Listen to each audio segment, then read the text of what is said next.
Hello friends, welcome to my channel. Stay tune with Siddiq. 5 రోజుల క్రితం ఒంగోలులోని మంగమూరు జంక్షన్లో వర్క్ ప్రాసెస్ స్టార్ట్ చేసి పెండింగ్లో పెట్టొచ్చాము. ఆ వర్క్ని కంప్లీట్ చేయడానికి ఈ రోజు టీంని తీసుకుని పినాకిని అయితే ఎక్కేశాను.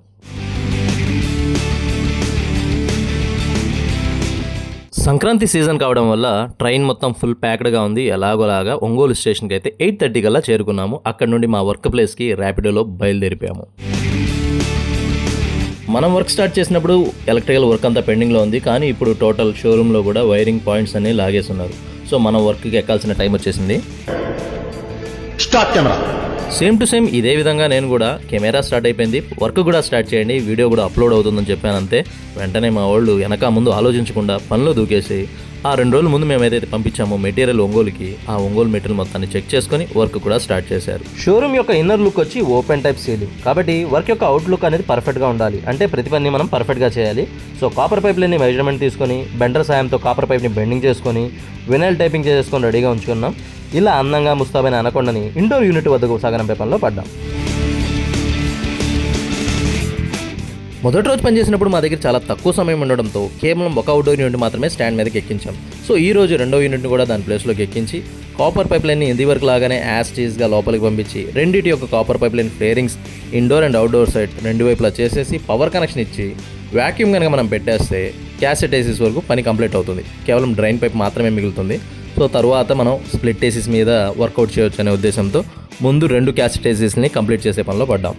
ఈ క్యాసెట్ ఏసీ యొక్క వ్యాక్యూమ్ జరగడానికి దాదాపు ఒక అరగంట సమయం పడుతుంది. ఈ సమయంలో మేము స్ప్లిట్ ఎయిర్ కండిషనర్స్ 3 ఇన్స్టాలేషన్ చేయాల్సి ఉంది, కాబట్టి 3 1 టన్ స్ప్లిట్ ఎయిర్ కండిషనర్స్ యొక్క ఇండోర్ యూనిట్స్ని వాటి ప్లేస్లో యథావిధిగా ఇన్స్టాలేషన్ చేస్తాము. అలాగే వాటికి సంబంధించిన అవుట్డోర్ యూనిట్స్ని కూడా స్టాండ్ ఫిక్స్ చేసుకోవడం, ఆ స్టాండ్ మీదకి ప్లేస్మెంట్ చేయడం, ఇవన్నీ ఒకదాని తర్వాత ఒకటి జరిగిపోయాయి. ఇప్పుడు స్ప్లిట్ ఎయిర్ కండిషనర్స్ యొక్క కాపర్ పైప్ లైన్ లాగాల్సిన సమయం వచ్చింది. Sales manager and service manager ఈ ఇద్దరి ఏసీల యొక్క కాపర్ పైప్ లైన్ అనేది చాలా లెంగ్త్ ఎక్కువ. అలాగే ఈ 2 కాపర్ పైప్ లైన్లు సర్వీస్ యొక్క స్పేర్ పార్ట్ రూమ్ లోపల నుండి బయటకు వెళ్ళడం జరుగుతుంది. సో వాటిని చాలా చాకచక్యంగా ఆ భారీ పైప్ లైన్ని నీట్గా బయటికి పంపించే పనిలో పడ్డాము.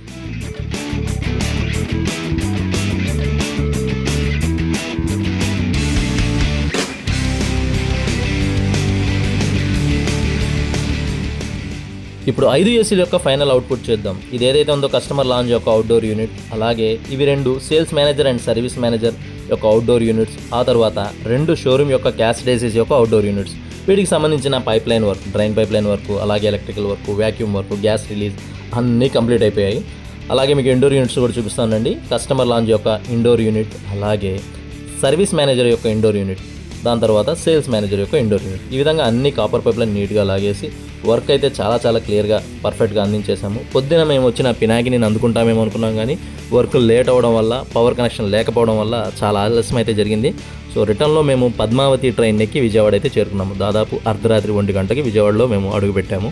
సో వీడియో నచ్చితే లైక్ చేయండి, కామెంట్ చేయండి, షేర్ చేయండి. అలాగే మన ఛానల్ కొత్తగా వస్తే సబ్స్క్రైబ్ చేసుకోండి. Thanks for watching. Stay tune for more videos.